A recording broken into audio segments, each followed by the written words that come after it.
Right, folks. So one of the things I wanted to do, at least in the last video, was things are getting a little bit messy with my Blackboard getting a little bit crowded. So what I've done here is I've just cleaned it up. I've just cleaned it up a little bit so that now we can concentrate on the important piece of this problem. And the place where we just stopped off last time was we're just trying to understand from this kind of a lower level as to how this evaluator on my diff of T1 T2 actually works out. More specifically, how this piece over here, how this piece works out. So I know that this the way I started off with eval of diff of T1 and T2 is that I'm just going to use my bind operator a series of steps here. So firstly, I'm using as my bind operator right there. I'm using my bind operator over here, and here I'm using my bind operator.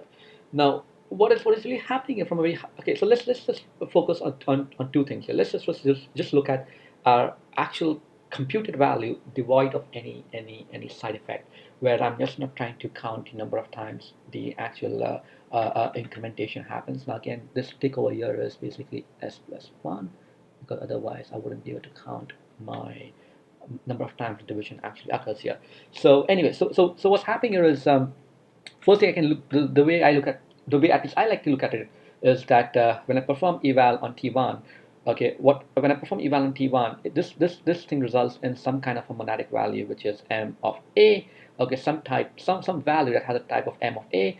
Now all I'm doing all the bind does is basically it from this monadic value it just gets out the a part devoid of any side effect and passes that value down the chain here. So this x over here is that value devoid of any of the side effect. And then again I do eval on T2 over here, which will result in some monadic value m of a, and I just take that value which is devoid of any side effect and I pass it and I put it into y here, and we keep on doing that. I keep on doing that until I hit in this case my tick method. I hit my tick method, which in this case also results in some kind of monadic value, but in this case my a is basically the open and the closed parenthesis, and at this point I really don't care about that value that has been devoid of any of the side effects. So I'm just saying over here is just a dash there. Of course I could have put in a c there, but it just means I'm not going to use c anywhere in my method. So I'm just not going to have any bindings on that value. Okay, now what is happening again further is now the bind method is that piece of the code that actually takes care of all my side effect, right? Because I had already assumed that this piece over here is already an instance. This piece over here is already an instance of my monads type class. So again, if you like to pull up that video, please watch that video first before watching this video here, just so that it makes a little bit more sense what I'm trying to explain in this video here. Okay, so this bind operator is that piece of the code that takes care of all the side effects that might actually occur. So what does that mean here? Well, all it means is that if I look at eval of T1 and I put this entire expression, if I put this entire expression, this entire function in pink over here, if this entire expression in pink over here is my function f, then I can just put my f over there. Okay, I can just put f over there. I'm just rephrasing this, and this entire thing over here is going to result in this entire thing is going to result in some kind of a function that takes in an initial state, and finally as an output is going to give you back some value a comma some new state, right? So it takes in some initial state, let's say as 0, and it gives you back some new state as 1 there. Okay, so this entire piece over here, eval of T1 bind operator on function f, is again a function that takes in an initial state. All right, so what happens to that initial state there? That initial state, whatever the initial state is, as let's call it initial state in this case. Let's say this initial state over here is S0. That S0, that initial state S0 is basically applied on this monadic value. Is basically applied on that monadic value, meaning this eval of T1, whatever this eval of T1 is, okay, this eval of T1, which is the monadic value, Okay, meaning the entire type of eval of T1 is nothing but as a function that takes in a state and it gives you back a value and a new state, right? So I'm going to take that as 0. I'm going to apply it on eval of T1.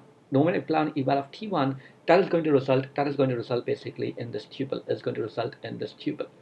From that tuple, what the bind does, it basically it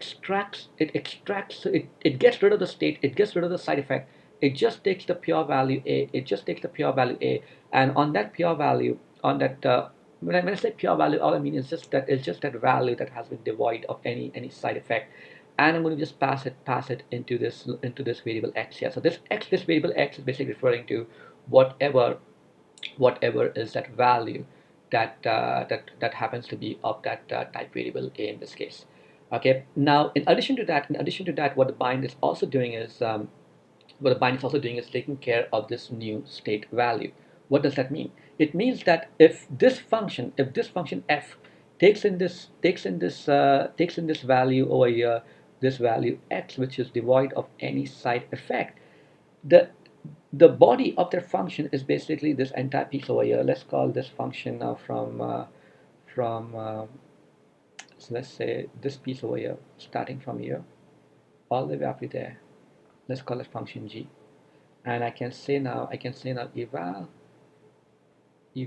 of t2. I'm just going to rewrite that eval of t2 as my function g. What is this entire piece over here? Well, this entire piece is also a function. It's also a function that takes in a state. It takes in a state s. It takes in a state s, and gives you back a tuple of some type. Let's say in this case, it gives some type again. Let's say a comma some new type, a new state. That is the second component of my tuple. So so this function, I pass in that x, but that again results back into another function. Because it results back into another function that expects as a value a state. This state that I'm talking about, this state that goes into eval of t2, right? The state that gets fed into eval of t2 is this new state, is the state that got just computed on the previous step.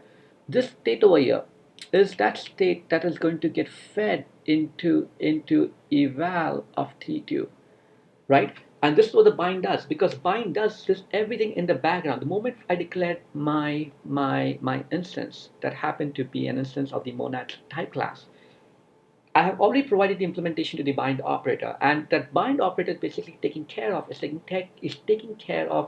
the entire side effect that might result, and it gives you some kind of a background. It kind of does this in the background for you, so that this state that gets computed from this method, the first bind operator, gets fed into eval of t2, and eval of t2 takes in that state. It then creates for you a new tuple. It creates for you a new tuple which happens to be something of a comma s there.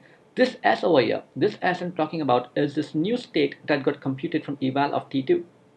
So what happens now? Well, what the bind does, it takes in this value A. Okay, it takes in this value A that just got extracted from this monadic value, and is now going to feed it into this function g. Okay, this is where this function y, this is where that y is. This y over here is basically going to hold that value which has been devoid of any side effect from eval of t2. Okay, so after the bind has separated that value out from that side effect, it is going to feed it into the function g. G takes that pure value. It basically takes that pure value, and what it essentially does, it is going to then execute this method over here. And again, let me use a slightly different color here. So it's then going to execute this method over here, and I can call this entire function from this point to this point over here. Let's call this function maybe h here. Okay, so now what I have over here is I have tick,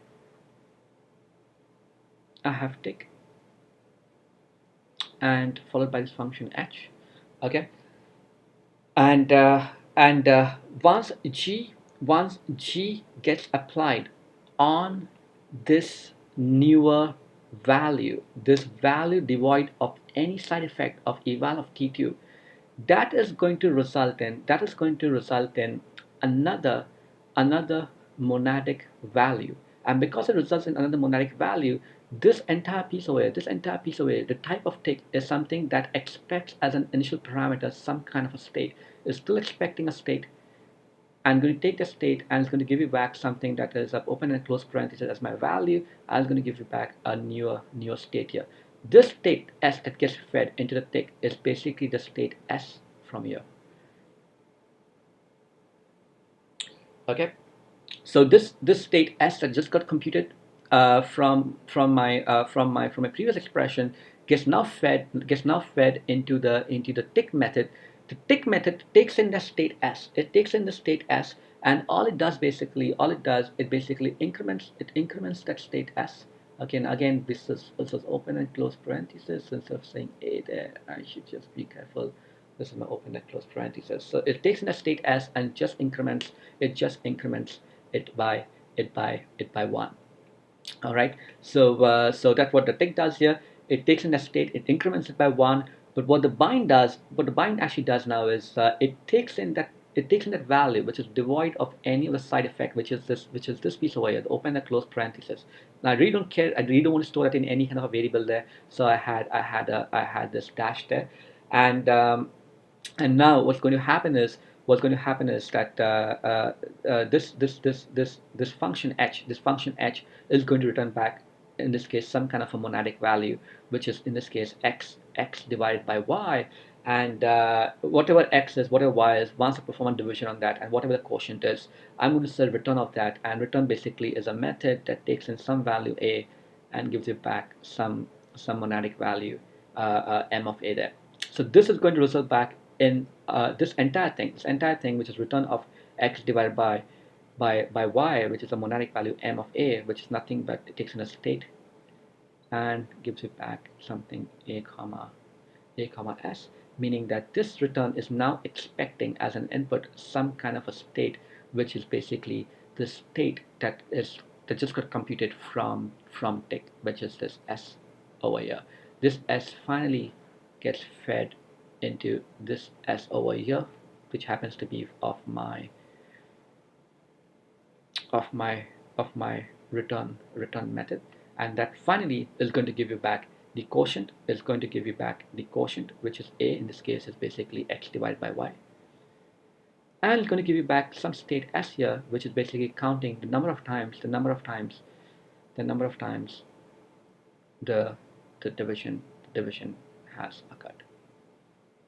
Okay, so as an example, let's do this. Let's just put something together here. So if I say what is eval of diff of cons of 8 and cons of 8 going to be equal to, okay, so if I pass this eval of diff of cons of 8, this cons of 8 over here is basically a term. This is another term t1 t2. So this is my term t1, this is my term t2, and that's my diff. So as per pattern matching, this is a piece that's going to get executed, and when that get executed, right, this entire thing is going to result in a function that takes in some kind of an initial state. That initial state could be 0. That's something that needs to be passed in by the user. So I could, the way I would fire this off is I could say this as eval of diff of cons of 8 and cons of 8. Okay, and this entire thing is basically a function, and on that function, okay, so on this function I can pass in an initial state of 0. Okay, so this is my entire term expression. This is my subterm expression t1 and t2, and this is the initial state value. This is the initial state value that I'm passing, which happens to be an integer. Okay, so again, I may have forgotten here, but in my previous video, the way we had defined state, was the state was something that is a synonym to basically what my integer is.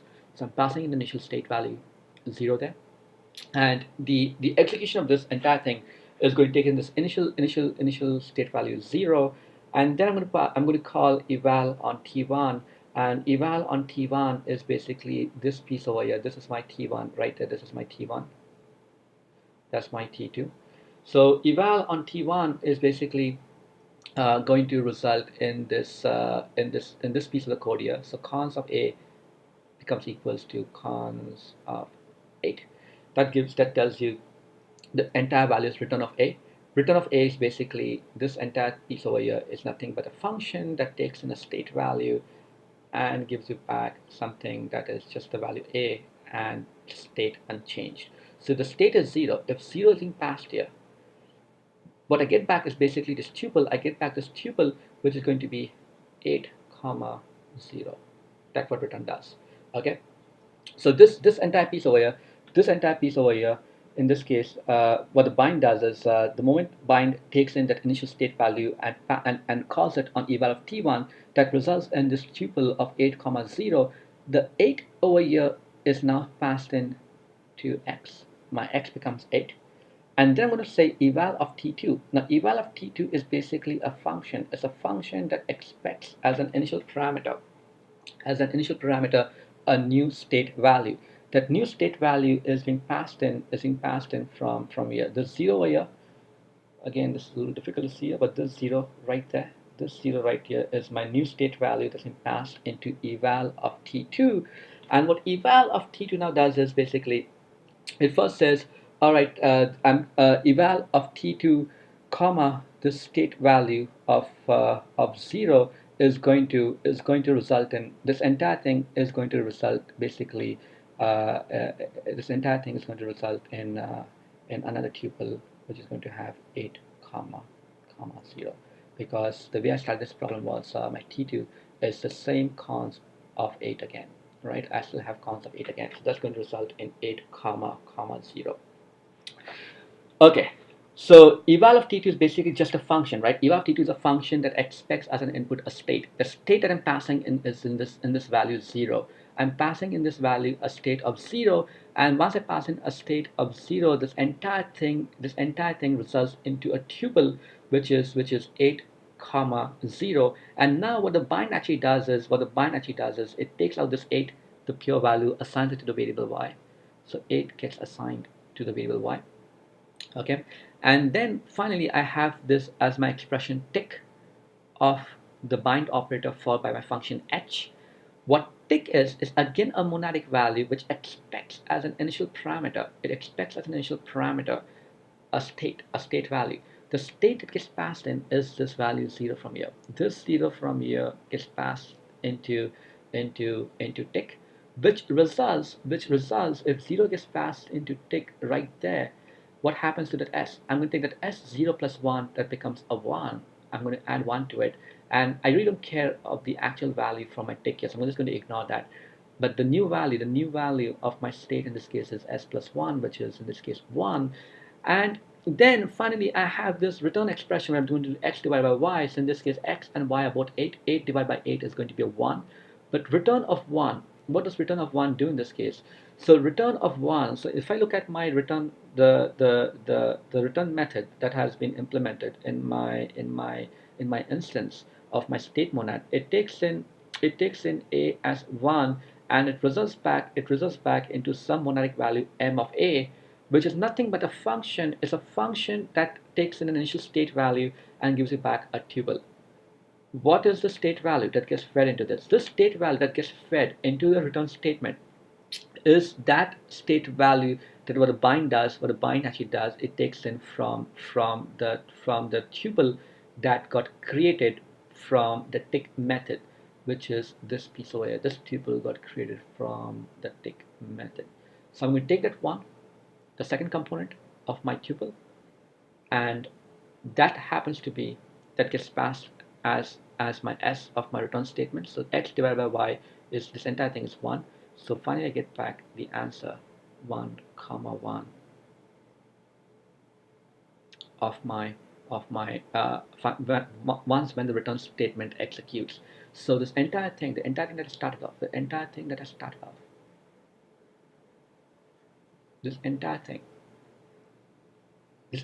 is going to give you back just a tuple that's going to be 1 comma 1.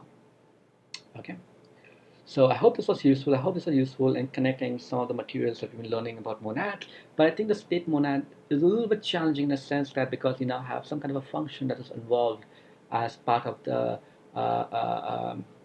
as part of this monad expression, and that just takes a while in trying to get a good understanding as to what is going on underneath the scenes here.